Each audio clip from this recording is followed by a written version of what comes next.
Hey everybody out there in YouTube land, this is Will the Dragon Whisperer, back with another video for the channel. And if you haven't been able to tell already, this is my beautiful girl Ninja, and we're going to be talking about bearded dragons in this video.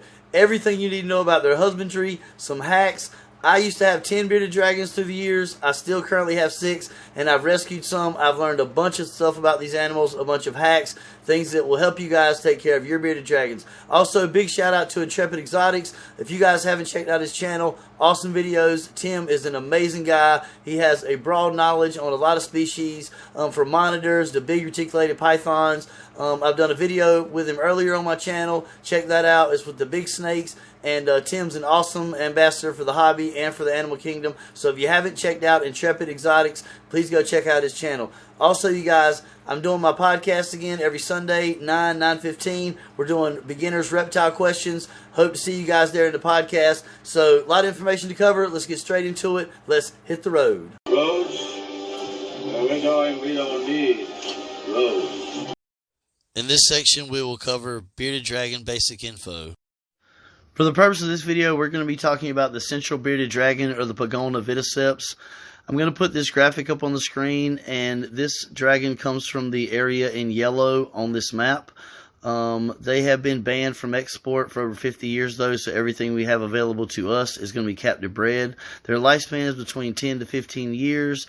They can grow anywhere from 18 to 24 inches in length as full-grown adults and weigh anywhere from 350 to 500 grams as adults. And this chart is going to show you what weight your dragon should be at each age through its life cycle. And I love these guys because of their handling, ease, their personality, the fact that they can learn your voice, and the fact that you can kind of train them.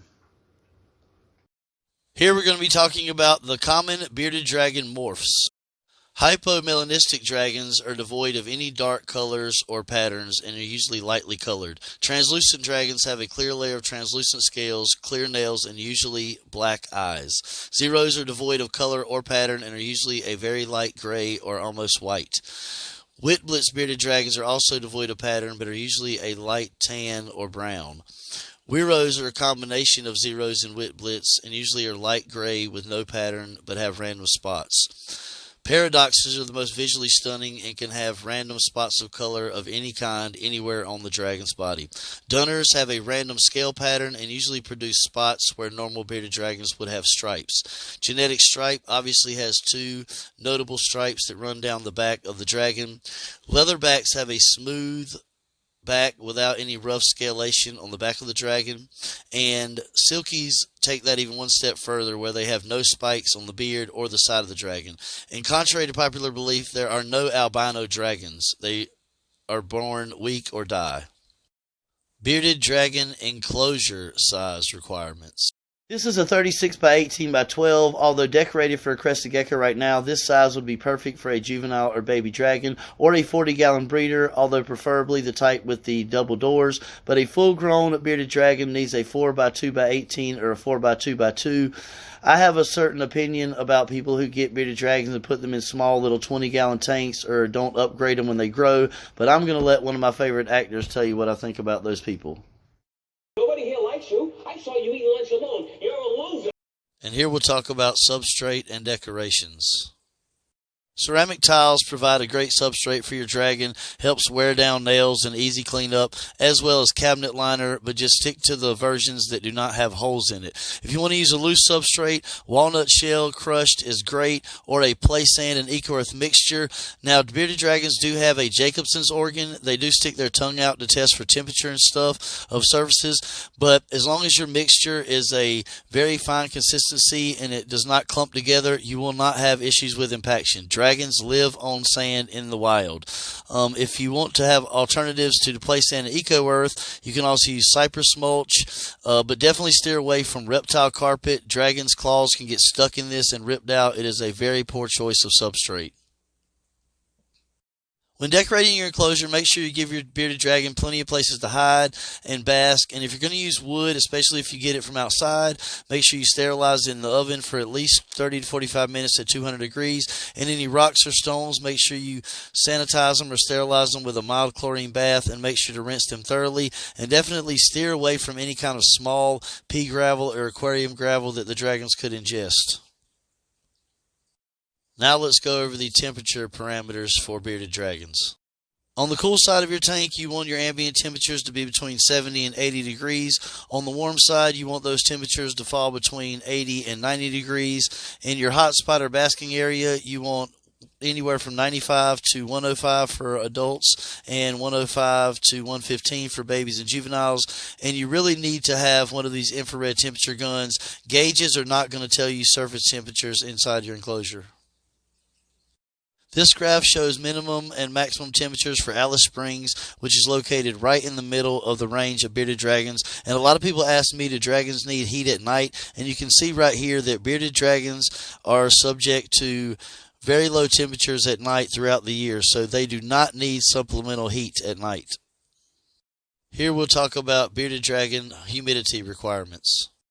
Bearded dragons come from a very dry, arid part of Australia, so you want to keep a very low humidity. You want to shoot for between 20 and 30 to 35%, and I recommend one of these digital hygrometers. They work really well, and they take a little watch battery, and they're fairly accurate. And if you're having troubles with your humidity, you can use one of these dehumidifiers. You can purchase these off of Amazon or at your local hardware store, and they have a little indicator that tells you when they're dry or when they've gotten full of moisture, and they have a little plug so that you can just plug them in and that dries them out and you can reuse them.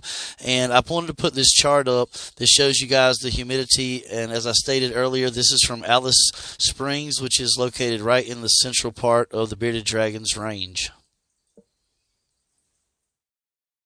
Moving on to lighting. Basking bulb wattage is going to be dependent on how far away your bulb is from your basking area, but the long strip UVB fixtures are the best to use for UVB lighting. They provide much more UVB rays over a broader area, and the ceramic heat element is another option to warm your basking area. And if you're going to use the coil bulbs, you should try to use two, one over the basking area and one over the rest of the tank. Dragons need large amounts of UVB. Since UVB bulbs only have a 6 to 9 month effective life, which most people don't tell you, it's very smart to label your bulbs with the date you bought them on or the date that they need to be replaced, so that you can always make sure that your UVB bulb is producing UVB rays. Now the fun stuff, bearded dragon food and how often to feed. Good stable protein sources for your dragon include dubias, superworms, crickets, black soldier fly larvae, silkworms, and the occasional treats can be waxworms, hornworms, earthworms, or the occasional pinky. When it comes to fruits and vegetables, there are way too many to list in the video, but these lists can be found on thebeardeddragon.org. It is the best website I found, with comprehensive lists of all acceptable vegetables, including breakdowns, calcium and phosphorus ratios, and the amounts that are safe for your dragons to eat. Also, this is a list of poisonous plants and flowers that are toxic to dragons, and this list can also be found on thebeardeddragon.org, as well as avocados and other toxic vegetables. When you're cutting up your salads or your vegetables for your dragons, you should save all the scraps and refuse, and these things should be set to the side and then added to your feeder bins. It's very important that you gut load your feeders, especially if you have picky dragons that don't like to eat their vegetables. If you can get the feeders to ingest all the vegetables that the dragons need to be eating, then this helps get those nutrients into the dragon even if they're not eating their vegetables. You can also dust your dragon salads with your calcium or multivitamin, and this will help make sure that they're getting all the nutrients they need. In my opinion, it's perfectly fine to leave your bearded dragon salad in the enclosure for 2 days at a time. On the second day, I always mist it to make sure it's not drying out, and this helps with the dragon's hydration. You don't need to provide your bearded dragon with a water bowl, but if you do, make sure you put it on the cool side, because if you place it on the hot side, it could cause humidity spikes.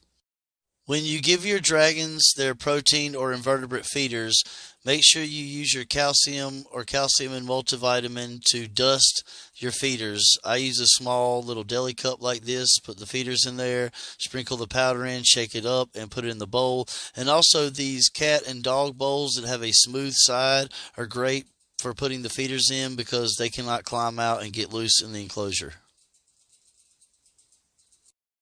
When it comes to feeding schedules, babies and juveniles should be offered salad every day and protein every day as well. Their diet should consist of about 75% protein and 20% vegetables and 5% fruits as they're growing up. Adults should be offered salad 2 to 3 times a week and protein only once or twice a week, and their diet should consist of about 75% vegetables, 5% fruit, and about 20% protein. When you're feeding your protein, the rule of thumb is nothing larger than the width of the dragon's eyes, and I usually feed 15 to 20 of whatever feeder I'm giving at the time. These are all the things they should tell you but don't. For hydration, you can drip water on your bearded dragon's nose or mist them once or twice a week. But when they're going into shed, you should try misting them at least once every day. And often when bearded dragons shed, they have trouble removing their nose plug. So often you'll need to take a little pair of tweezers or something and tease the little nose plug out of their nose.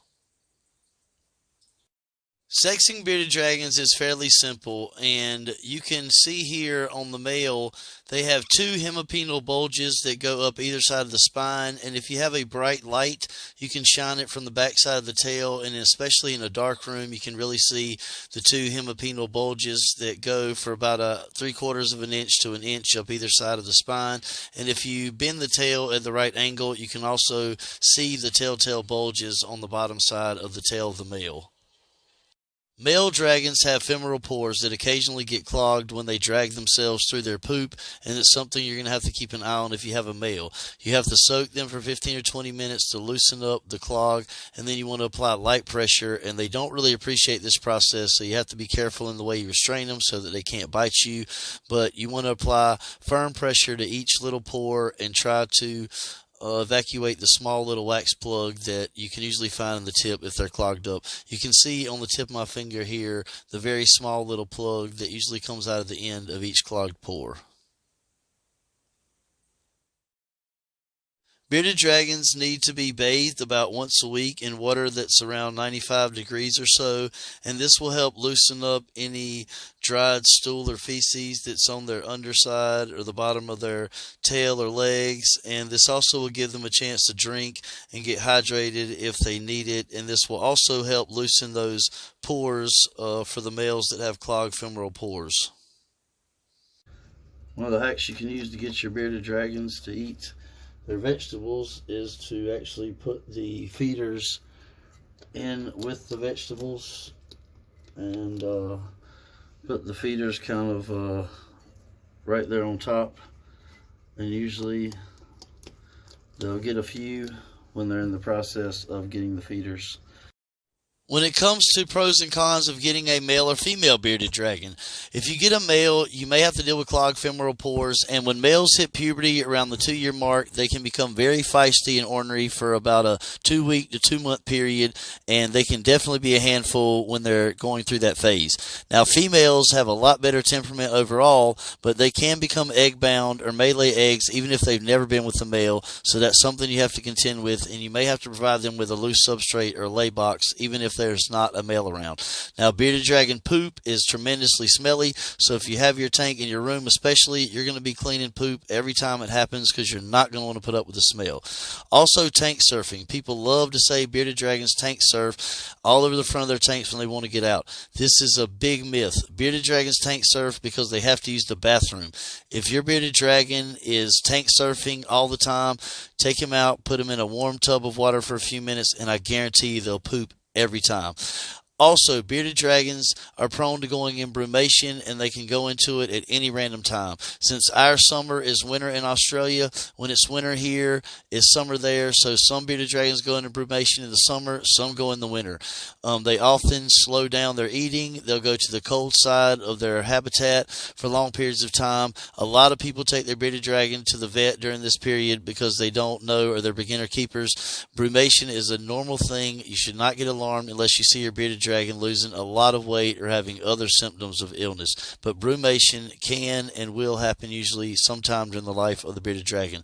Also, cats. Bearded dragons and cats are mortal enemies. Please don't get a bearded dragon if you have a cat, or if you do have one, make sure that it cannot get into the room. It will stress your bearded dragon out so that it will stop eating, and it can be detrimental to its health.